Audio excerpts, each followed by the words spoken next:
Once upon a time in a kingdom far, far away, there lived a young lad named Jack.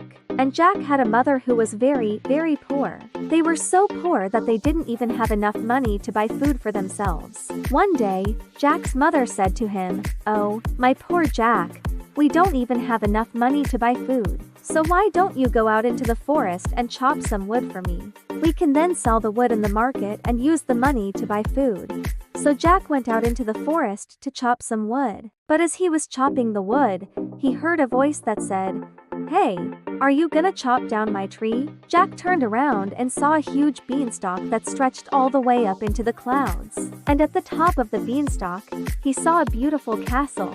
As Jack was looking up at the castle, the tree said to him, "If you chop down my tree, I will give you some magic beans."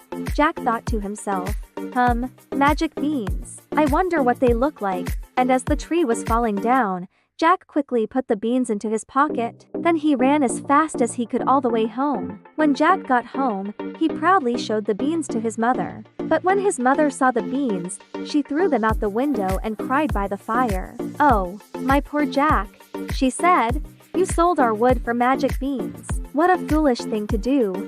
Jack felt ashamed, but then he said to his mother, "Don't cry, mother. I may have only brought home magic beans. But maybe if we plant these beans, we might get something good out of it." His mother stopped crying and said, "Well, I suppose we can plant them and see what happens."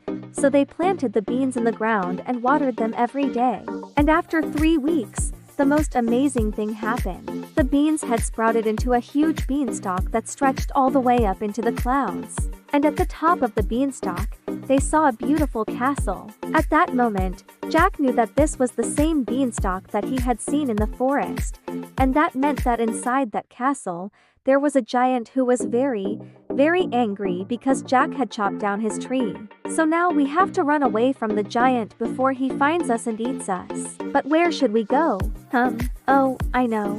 Let's go to the enchanted forest. It's very far away from here. And besides, there are all sorts of magical creatures in that forest that can help us. So they ran away from the giant as fast as they could. And if you want to hear how Jack outsmarted the giant and won all of his treasure, then be sure to stay tuned for the next episode.